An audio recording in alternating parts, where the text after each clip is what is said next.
Welcome to Things I Can't Say, the podcast for the things parents whisper, not post.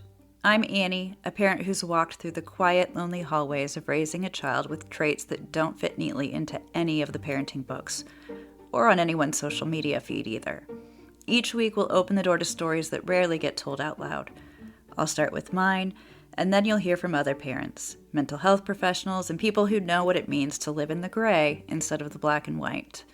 This is a place where shame loses its power, where complexity isn't feared but explored, and where love doesn't have to be easy in order to be real. If you've ever felt like no one else could possibly understand, you're not alone here. This is Things I Can't Say, and I am so glad you're here. We left off with moving our son into a group home. We found a placement in a residential home about 20 minutes from our house in a city that we had previously lived, so our son was very familiar with it. The house had two other teen boys, both younger than our son, and was 24-hour staffed. Staff always awake, always there, at least two people on duty all the time. It felt like a decent fit for him. The other, I don't want to use the term high functioning because that feels wrong, but also the other two boys there were very high-functioning boys. It felt like he would fit in fairly well with them. The high school he would go to was close by. I was feeling okay about it. We moved him in, and I would say the first week probably went well, and then all of my hopefulness was proved to be very incorrect. Things went downhill very quickly. I did have an IEP meeting with the school fairly soon after he got there to let them know my concerns.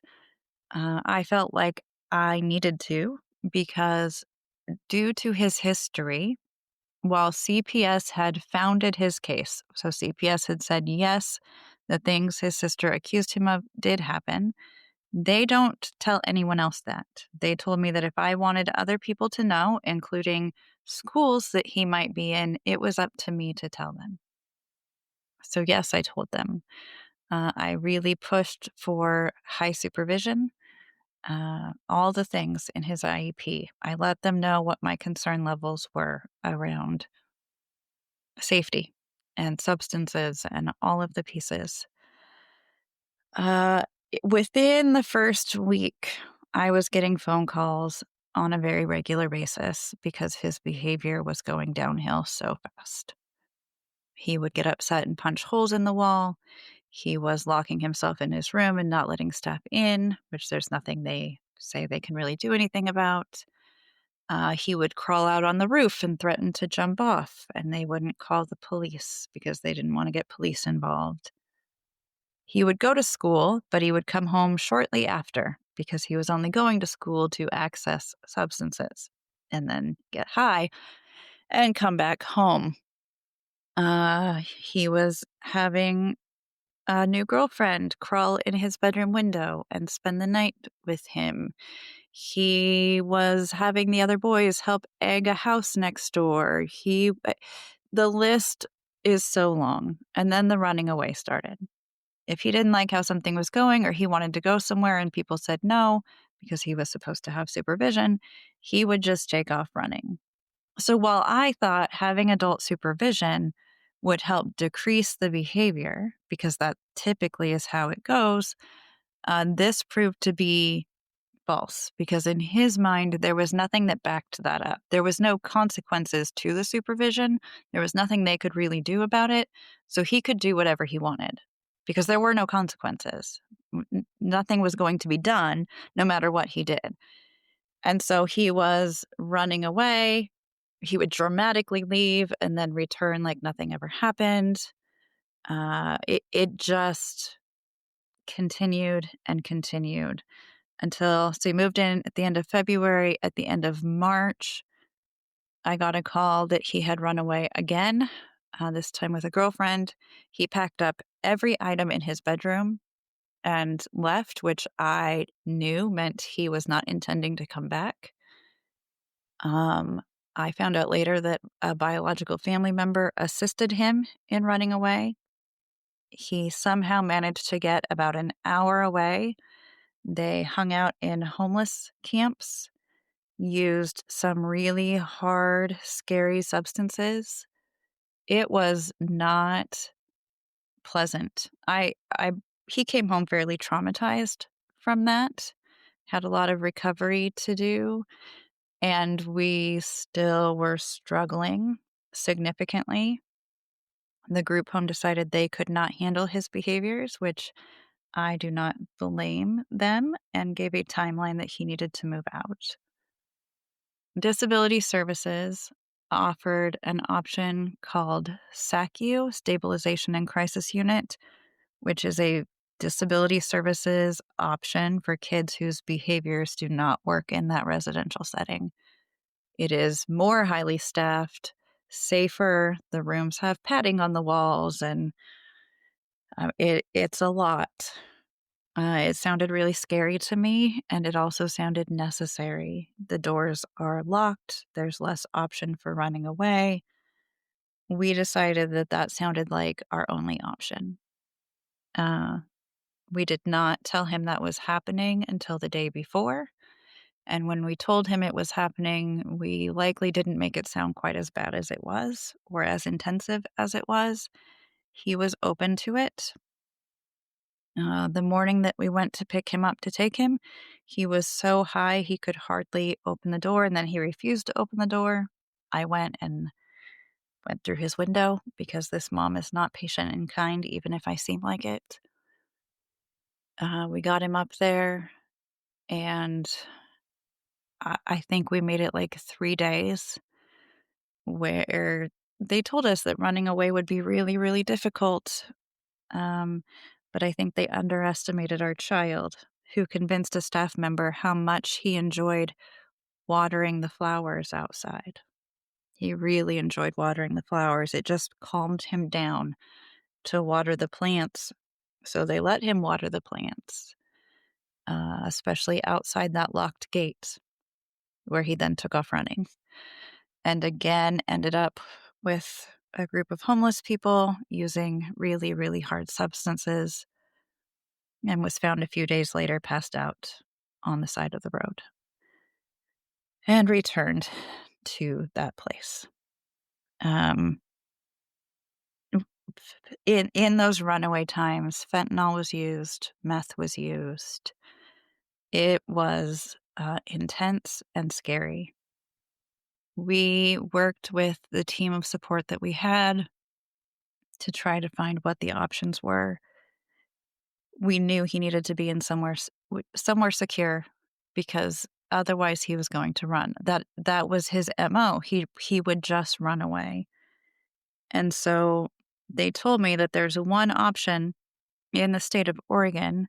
It's called state SAPE, SAIP. Um, that's it. That is the only secure place, secure adolescent inpatient psychiatric program. There's not a lot of beds. It is state hospital level of care for kids under 18. It is very intense. It is an average of 6 months long. And that was the recommendation. The problem was that it has to first be approved by the county, and then it has to be approved by the state. It is a process to even get on the wait list to get him in. Um, I emailed, I called, I pushed every person I could push to escalate this as fast as could escalate it, because I was fairly certain my son would not be alive much longer if we could not get him there. A bed opened up very, very quickly. That felt like a miracle to me. And he was transported to a secure adolescent inpatient program not too long after that. Um, that place seemed very, very scary to me as someone who has never been in a psych unit like that or in jail, or I've not been locked up.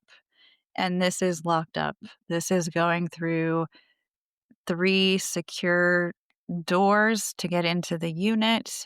It is like nothing sharp anywhere, heavy furniture, all of the things. And I'm taking my child and dropping him off there while also knowing there are no other safe options. There is nowhere else for him to be. I am not going to be able to keep him alive and keep everyone else safe anywhere else. Um, and I remember so vividly the first, like, 3 weeks asking them regularly, "Are you sure you're gonna keep him?" Because I'm so used to him convincing people he's fine, that he's fine, everything is fine, he's great, he doesn't need this kind of help. I was so sure that they wouldn't see what I saw and they would release him. I didn't think they'd keep him. The idea that he would stay there for 6 months was not something I could believe. And each week, for, like, the first 2 months, each week he was there, I was shocked that they were actually keeping him there. We had family therapy every week. He struggled at times. He got there in June. There were points in times where he did not want to live anymore. Uh, there were there was one point toward the end that he ran away once. There were accusations of harming other people. There was a time that he assaulted someone. There were some negatives in there, but overall, he did well in there. He regularly said it was the safest place he would ever be. And I didn't understand that at the time. I later took that to mean safe from himself. He could not hurt himself there. It was the safest place he would ever be in his lifetime. He made it very clear he was in no hurry to leave. He didn't want to leave. And he would joke that it was because the food was free and he didn't have to pay for anything. But I really feel like he felt safe being there. The structure, the always knowing what was required of him. He would call us fairly regularly, especially if he needed something. We saw him every week. It took until, so he got there in June. I would say it was October, probably, before we took him out of the facility into the community for anything. We were terrified to take him anywhere. I was so afraid he would run away. I remember taking him somewhere on my own and having to go to the bathroom and being so scared that I would go to the bathroom and come out and he would be gone. But he made it. Like, he did that whole program and he did so well. I had hope. I really had hope. They found a medication that worked. He was doing really well. And toward the end, as they were planning his discharge, there was very few places for him. He would be 17 and a half at the time of discharge. There are group homes for transitional age youth, so 17 to 25. There's not that many of them. So that would have been an option. And that's about it. It is basically you get out with no actual transition because a transitional age group home looks like freedom. It looks like coming out of a place where you have no freedom, like you're in jail, to you have all the freedom in the world. And trying to find a bed at a transitional age group home is really hard. At one point, they talked about releasing him to a shelter. At that point, I didn't sleep for a week. I was so scared. They found a bed at a group home in a town close to us, not where I wanted him to be because he knew too many people who lived there, and I thought it would be a really bad place for him. But that was the decision that was made, and he moved there in February. Um, yeah, I don't know if I had hope or not at that point. I had hope leading up to discharge. I don't know if I had hope at the time of discharge. One of the things his therapist said to me is you can have hope and be terrified at the same time. And that has stuck with me because it is so incredibly true. I have this little bit of hope that's always stayed there, and I'm terrified all the time of what will come next. In the next episode, we'll talk about how the transitional age group home went and where we are now. Thanks for being here, listening, feeling, and sitting with the hard stuff. If you've ever whispered a story like mine, I'd love to hear from you.